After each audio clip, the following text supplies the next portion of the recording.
साथीहरु तपाईहरुको आज भिडियोमा म सिकाउन गइरहेको छु कि साथीहरु तपाईले पनि आफ्नो मोबाइल फोनको खल्ती एप्लिकेसनमा पुरानो खल्ती आइडी र पुरानो खल्ती अकाउन्ट कसरी लगइन गर्ने। यदि साथीहरु तपाईले पनि आफ्नो मोबाइल फोनको खल्ती एप्लिकेसनमा पुरानो खल्ती आइडी र पुरानो खल्ती अकाउन्ट लगइन गर्नको लागि सिक्न चाहनुहुन्छ भने तपाईले के गर्नु होला सिक्नको लागि यसलाई स्किप नगरी भिडियोको सुरुदेखि अन्तिमसम्म हेर्दै गर्नु होला किनभने आज भिडियोमा म तपाईहरुको सिकाउन गइरहेको छु कि आफ्नो मोबाइल फोनको खल्ती एप्लिकेसनमा पुरानो खल्ती आइडी र पुरानो खल्ती अकाउन्ट कसरी लगइन गर्ने। ल साथीहरु लागो भिडियोतर्फ।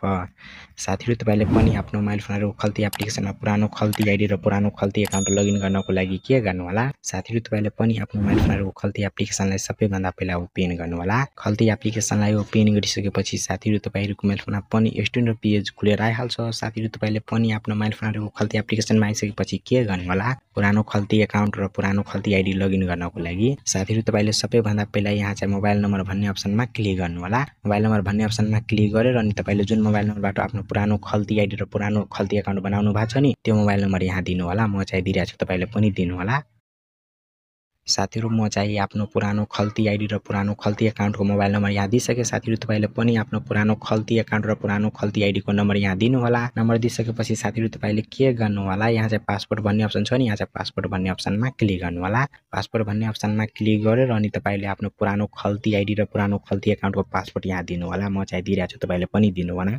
म चाहिँ आफ्नो पुरानो खल्ती आइडी र पुरानो खल्ती अकाउन्टको पासवर्ड यहाँ दिइसके। साथीहरु तपाईले पनि आफ्नो मोबाइल फोनमा पुरानो खल्ती आइडी र पुरानो खल्ती अकाउन्टको पासवर्ड यहाँ दिनु होला। पासवर्ड दिइसकेपछि साथीहरु तपाईले के गर्नु होला यहाँ चाहिँ लगइन भन्ने अप्सन छ नि यहाँ चाहिँ लगइन भन्ने अप्सनमा क्लिक गर्नु होला। लगइन भन्ने अप्सनमा क्लिक गर्नुहुन्छ भने साथीहरु तपाईहरुको मोबाइल फोनमा पनि एकछिन यहाँ सर्च लिन्छ।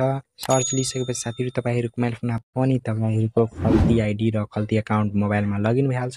साथीहरु तपाईले पनि हेर्न सक्नुहुन्छ मेरो मोबाइल फोनमा चाहिँ मेरो चाहिँ खल्ती अकाउन्ट र खल्ती आइडी लगइन भइसकेको छ। साथीहरु तपाईले यसरी नै आफ्नो मोबाइल फोनमा पुरानो खल्ती आइडी र पुरानो खल्ती अकाउन्ट लगइन गर्न सक्नुहुन्छ। साथीहरु तपाईले पनि आफ्नो मोबाइल फोनमा पुरानो खल्ती आइडी र पुरानो खल्ती अकाउन्ट लगइन गरिसकेपछि के गर्नु होला आफ्नो मोबाइल फोनको खल्ती एप्लिकेसनबाट ब्याक जानु होला। अब साथीहरु म पनि गइरहेको छु आफ्नो मोबाइल फोनको खल्ती एप्लिकेसनबाट ब्याक। खल्ती एप्लिकेसनबाट ब्याक आइसकेपछि साथीहरु मलाई तपाईले पनि आफ्नो मोबाइल फोनको खल्ती एप्लिकेसनमा पुरानो खल्ती अकाउन्ट र पुरानो खल्ती आइडी लगइन गर्नको लागि सिक्नु होला। साथीहरु तपाईले पनि आफ्नो मोबाइल फोनको खल्ती एप्लिकेसनमा पुरानो खल्ती आइडी र पुरानो खल्ती अकाउन्ट लगइन गर्नको लागि सिक्नु भएको छैन भने पनि जानु होला। अनि तपाईहरुले यसमा मेरो युट्युब च्यानल नै आउँदै हुन्छ भने तपाईले के गर्नु मेरो युट्युब च्यानल पनि सब्स्क्राइब गरिदिनु होला अनि भिडियोलाई पनि लाइक गरिदिनु होला अनि भिडियोमा पनि शेयर गर्नु होला। ल साथीहरु आजको लागि यति नै थियो। बाइ।